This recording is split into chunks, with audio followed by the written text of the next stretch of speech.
Thank you for joining the Mind and Faith Matters podcast. I'm Dr. Corey Potter. Let's get started. You know, we've been looking at pursuing our dreams and achieving our goals, and even learning something new in these past couple of weeks. I just want to tell you that I'm so thankful that I have even one listener, let alone multiple. So thank you for subscribing. Thank you for listening. Thank you for sharing. Keep on continuing to do what you're doing. We have listeners even up in Ottawa, Canada, all the way to the Midwest of the United States. I'm looking forward to expanding as we look at mind and faith matters each week. In this episode, I am joined to conclude my interview with my lovely wife, Sue Potter, owner of Potter's Crafty Corner, as we look at taking real steps toward your dreams. So let's join in and continue and conclude our interview together. So the next strategy for moving forward is one of my favorites. Take small, consistent steps. Big goals can feel overwhelming, even to those of us who have a lot of confidence, or those who have no confidence. Big goals for anyone feel overwhelming. We need to break them into smaller tasks and build momentum over time. You don't have to have everything figured out. How many times have I said that? Quite a few. Break your goal into small, manageable steps and build momentum as you go. It's the idea of find out what steps the hardest for you and stop there and do some research and get some help. And there's some other things we're going to talk about that will fit into that. But you can build momentum as you go. In science and in faith, progress happens one step at a time. It is that way. God does miracles, but I'm just saying you can't skip the process. We need to set realistic goals. Now, I've taught classes at universities about setting SMART goals, and there's other things that we could talk about here, but breaking down that larger goal into smaller, manageable steps really helps you to make it feel less overwhelming. And less overwhelming equals less stress equals, just better, low-key, happiness. So I want to share a scripture that's really been kind of like my mantra for my business since I started. And it goes with that idea of small and consistent steps. It's Zechariah 4:10 in the NLT is the version I'm reading this time. Do not despise these small beginnings, for the Lord rejoices to see the work begin. And I don't know, I just love that because I think so many times we can overlook the small things, because we want this grandiose thing, but it's really the motto for my high school year we graduated was the quote of a journey of 1,000 miles begins with one single step. It goes back to when you asked me, like, what would you say? Take that step today, because that's what begins this journey. I spoke to someone the other week who was just in their journey of celebrating sobriety. And, we can really look down on the beginning and be like, I'm at day 2 of being clean. Like, what is that? But that's something to celebrate. Like, that's not something to overlook.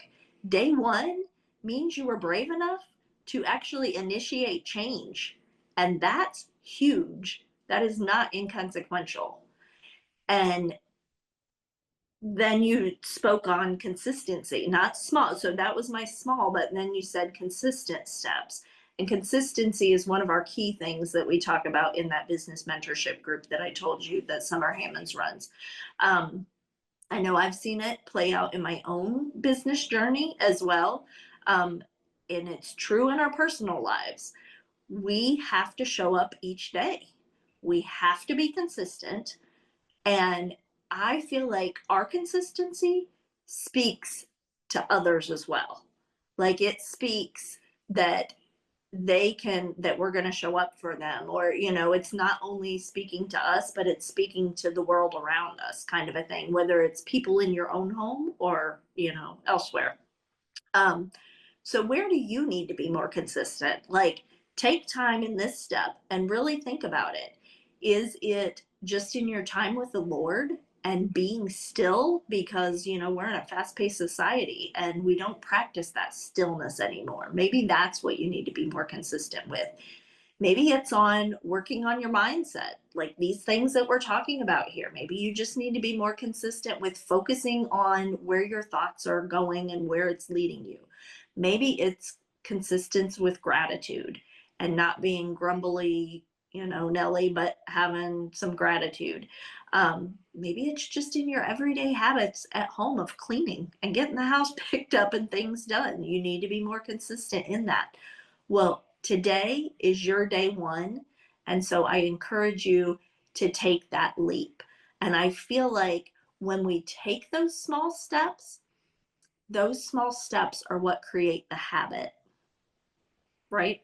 And Yeah. then we don't have to, like at the beginning, we may have to give a lot of thought to, I got to do this, I got to do this. But then if we continue to take those small steps day after day, when you're at sobriety day 452, it might look differently than it looked at day one, where you really had to have that focus, because now you're in a habit that you've created for yourself.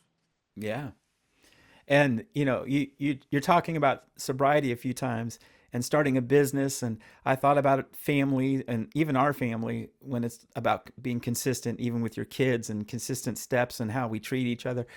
But another great way to pursue strategy or have strategy in moving forward is to surround ourselves with encouragers. you know, your environment matters. People a lot of times don't leave bad jobs, they leave bad bosses and bad environments, really. We want to spend time with people who inspire us and uplift us. Pursue that. And if you don't have that, seek the help to get it. And it's easier said than done. Probably, again, another topic, but having a support system makes all the difference. If you have this dream and it's the right dream and it's God's dream for you and you don't have the right support system, it can make it tough. Whether that support system's faith, friends, friends, mentors, a community of some sort that matches up with what you're doing. Being around people who believe in the things that you're doing and can help you to counter all those doubts that you have. You know, Ecclesiastes 4 9 and 10 speak of the power of having others to lift you up when you fall. We need to surround ourselves with people that will lift us up when we fall, and they're supportive of us. We want to spend time with those people who believe in our dreams and that can cultivate them and be excited with us. You know, get feedback, but be careful where you get your feedback from. People can uplift us, people can help us, but her mentoring group, her business mentoring group, she trusts them because they're Christian based and they focus on their growth in the Lord. So get your feedback from trusted sources. Ask for constructive criticism, but from the right people. And yeah, use it to improve your approach. I know that sometimes Sue will ask me a question about her company, and if I'm in a matter of fact kind of mood, it doesn't come across the same way. I care the same whether I say it abruptly or give her constructive criticism that seems more sweet. And I'm learning that journey. I'm not some shrewd or crude businessman, but it's my wife, and it's about being a tender support her for her in her company. And she shouldn't be afraid to ask for help, and neither should you. None of us should be afraid to ask for help. If we're struggling, we can reach out. So this is honestly, the number one answer when I reached out in my business group, I had reached out and said, like, because many of them are like, well, really, like all of them are like way more seasoned than I am, business wise. And I said, what would you have done differently, like as a newbie like me, when you started your business? What's something that you would have changed?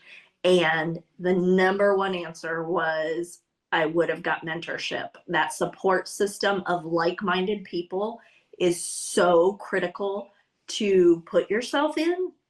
And I feel like in life, this is more natural for women a lot of times than it is for men. But it's just as important for men. And, this is where, we talked about sobriety. That's where, okay, other like minded people who are going through that, that's where groups like Al Anon or Celebrate Recovery come into play. Or if you're going through grief, and you surround yourself with like minded Christians who are struggling in that same thing, that can resonate and say, hey, I know what it's like to walk through that. Like, there's just such a deep way to learn and to help one another. Like, you may think I'm going in needing all the help, because honestly, that was me a lot in this business group. I thought I don't have anything to give because, like, I'm new and these people are all seasoned. But then you end up realizing, like, God's given me maybe other pieces of things that I share that may encourage someone in a different way. And so, no matter where you're at in it, if you're around those like minded people, there are days when you can pour into them and days when they're going to pour back into you.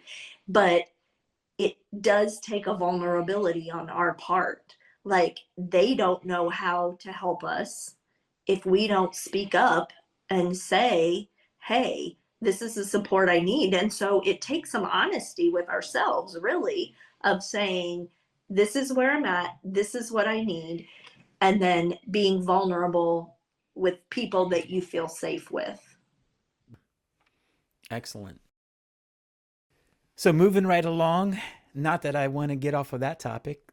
Um, I really don't. I think we could reflect on people that have encouraged us over time, not just in your business, but there are milestones of people throughout my whole life that have been encouragers. And so, It really is huge. And like, if you don't have someone personally, like, I suggest definitely, like, it's a game changer. It really is. Like, of course, it should be your spouse, if, in that regard as one, but in other aspects as well. Like, it's just huge. And it's funny because I feel like as we're going through these, all of these are like so important. Like, I feel like, I think we have like 11 of them or 12 of them. I feel like everyone could be their own podcast and you could yes. really dig into each one, but I know we don't have time for that. But like, they're all so good and there's so much packed into each area that we're just kind of like highlighting for you. But like,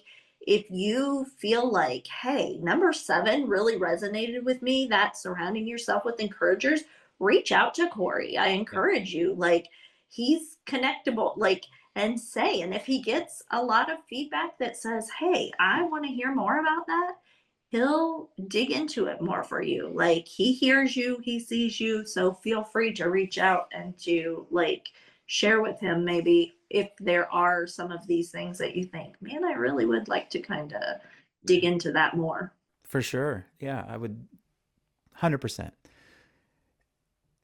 My email, in case you're listening to the audio version of the podcast, is mindandfaithmatters@gmail.com. It'll be on your screen for the video version, but mindandfaithmatters@gmail.com, because not everyone has the connection that they have my phone number or any other way to contact me. So I just want you to be aware of that. All right. So our next strategy, and by the way, we narrowed it down to 10 strategies and a bonus one. And the bonus one, I've already admitted, can be another podcast episode, but we're not on 10. Our next strategy for progress or progressing and following your dreams is to remember your why or your purpose.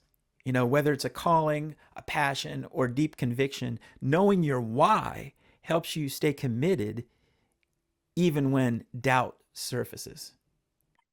And I love this. I feel like you've listened in on all my business calls, but I know you haven't because you've been at work. Right. Because again, this is something that Summer talks about so often. And I feel like it's good for us to write it down, right? Because I think sometimes we can get shifted off what our why is. Like when you talked about before, we have those two good things, and we can be like, "Whoo, the candy, because this is good." But that good thing might shift us off that why, right? And so sometimes, at least for me, if I'm writing it down, I can go back and evaluate and be like, okay, this is my why. Does this line up? And I have something there like tangible to look at and to see, does this line up? Yeah. Even for non-believers who aren't focused on their faith, people really should pursue actions that align with their values and what they truly believe in. In general, it just reduces stress and it leads to more life satisfaction when you follow what you truly believe in. But for believers, the Bible does have a lot to say about this topic. Colossians 3:23 says, "Whatever you do, work at it with all your heart, as working for the Lord, not for human masters." We should pursue things with diligence, integrity, faith, knowing that ultimately we serve God. Our purpose is serving God. That's what we're here for, as believers that are following him. And 1 Corinthians 10:31 says, "So whether you eat or drink or whatever you do, do it all for the glory of God." Let's just dig right into the next one. It helps to develop a growth mindset. And I think a lot of the things we've said already talks about this, but the growth mindset looks like this. We embrace challenges. We see them as opportunities for growth and learning. We focus on improvement and continuously strive to improve our skills and our knowledge. Baby steps, sometimes giant leaps, sometimes aha moments. But we need to believe in our ability to succeed and actually have faith that if God's for us, we should have the right potential, the right tools, the right resources, and your abilities, whether they're talents, skills, things you've learned, to achieve your goals. And next scripture, Philippians 1:6, "Being confident of this, that he who began a good work in you will carry it on to completion until the day of Christ Jesus." Even if it's not your businesses go out of business. Skills, we change interests. But if we allow our own life to be this progress, that our purpose is to grow closer to him, he's not going to stop us. And so I'm this non-pastor pastor that's not pastoring because of health issues.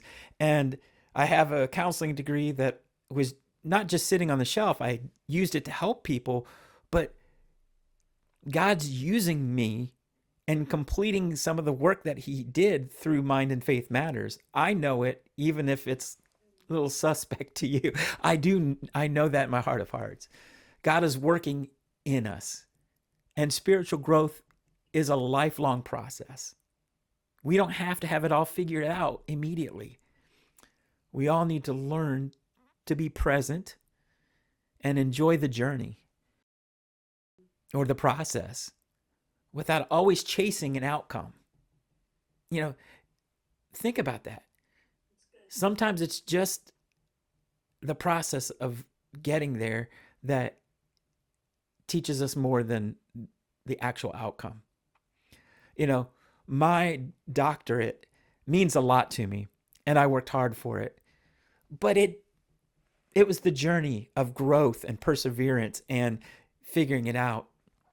that's more of the accomplishment than the actual doctorate, in my opinion. So the journey matters there.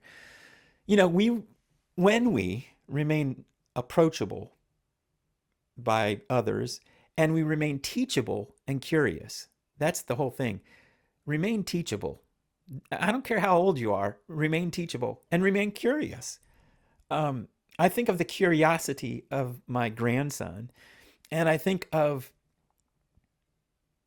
the teachability of some more elderly people than myself that are in my life, and they're in their 70s and still learning new things, and it's beautiful to see. So growth never stops. No matter what you're pursuing, growth should never have to stop. I recently posted on Facebook the idea of the word yet being so powerful.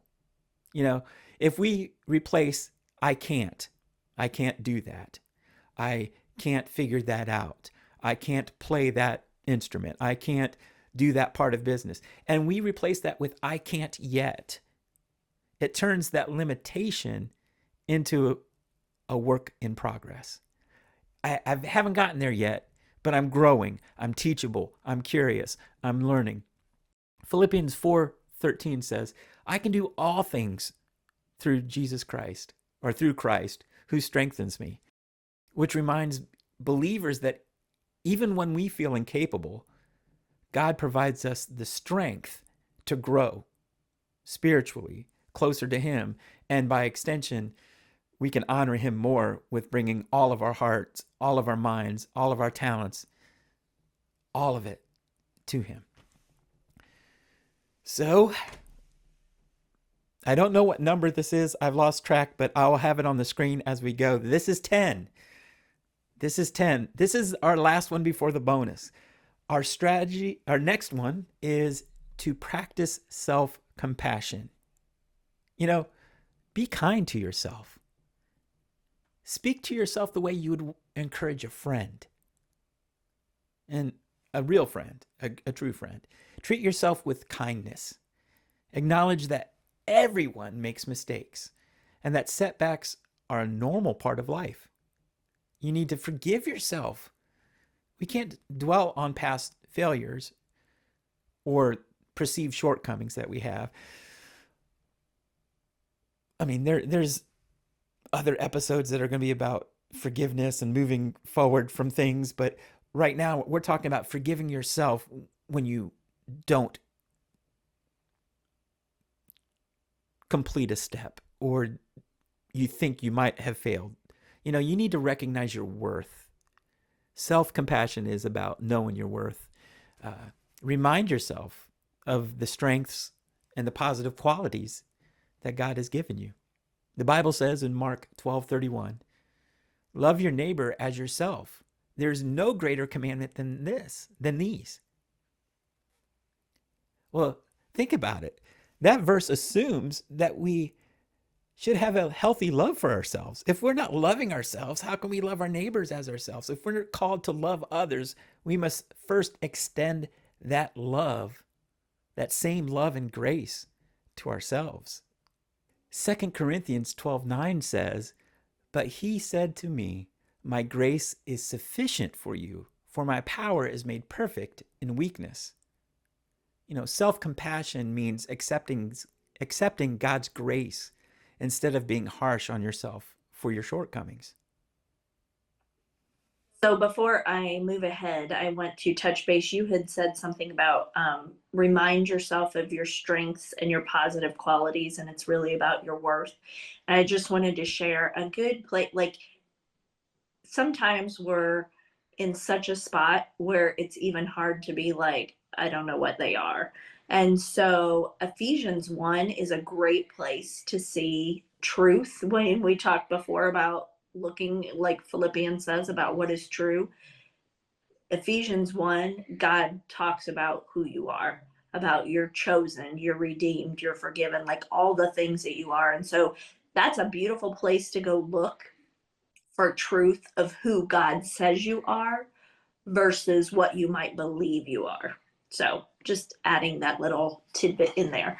But one thing that has helped me in this area of self-compassion, because I will say I think this is probably my biggest struggle of all of them, is I tend to put way more expectations, and I'm more critical of myself than I ever would be of anyone else. And so this is definitely my area of where I need to work. And something that's really helped me in this, and I think as women, sometimes this is an area that we struggle in. I don't know about men, um, but it's helped me to say, okay, I hear myself saying that.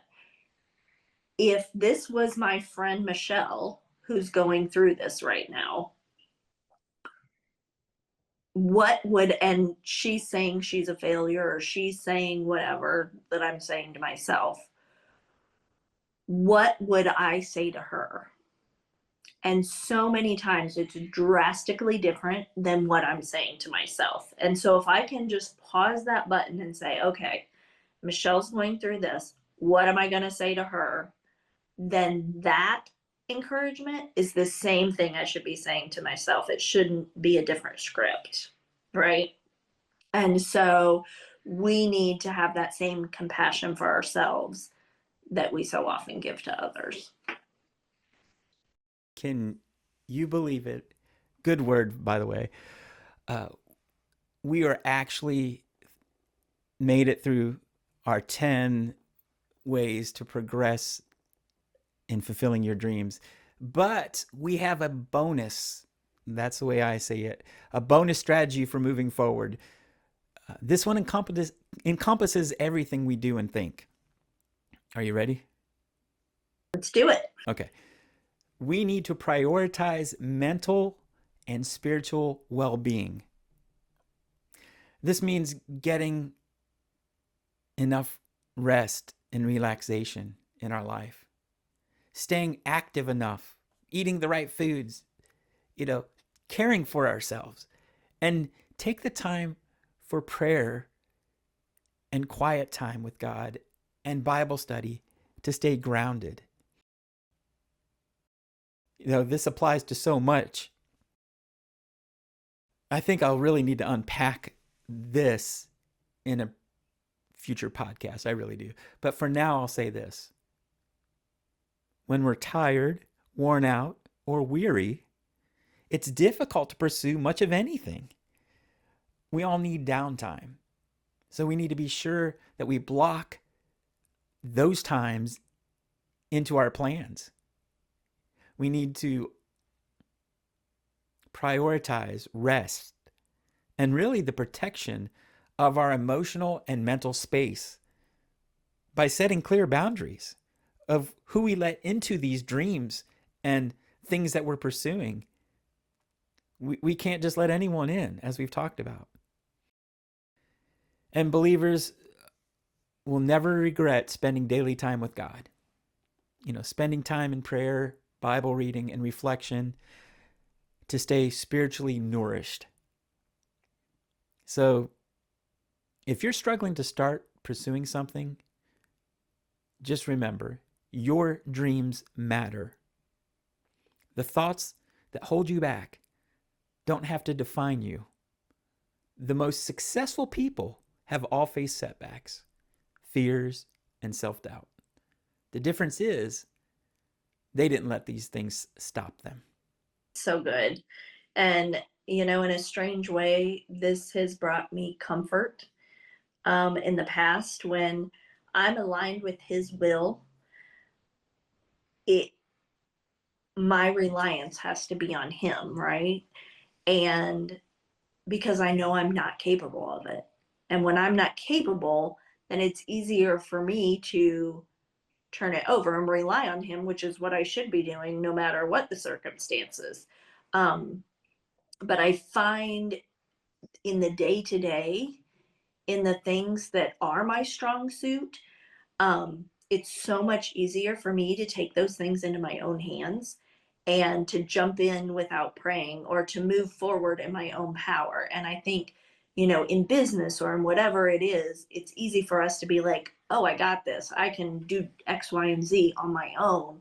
when we really need to be inviting him in, because he's the one that gave us the strength in the first place, or the creativity, or the, whatever it is that we have. um, I know even in human resources, it was something that I had to watch, because it was easy for me. You just get going in the heat of the day to just jump in and be like, oh, this data set, yeah, I can do this, and just handle it when it came across my desk, right?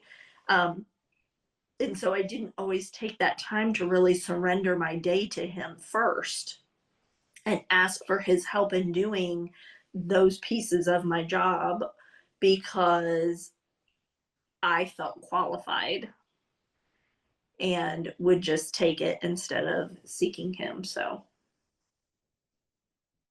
Well, thank you so much for joining me for these conversations, my bride, my beautiful bride of, oh my, 32 years this couple months. Um, crazy. but thank you. For having me. It's been fun, and goodness, it's a lot to process, but so much good stuff.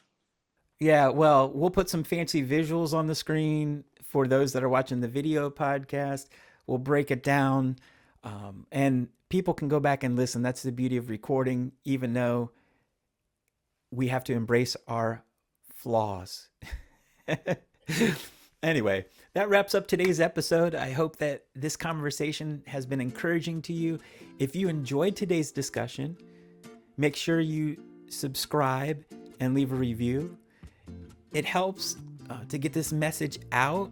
If you share, if you encourage others with what you've learned.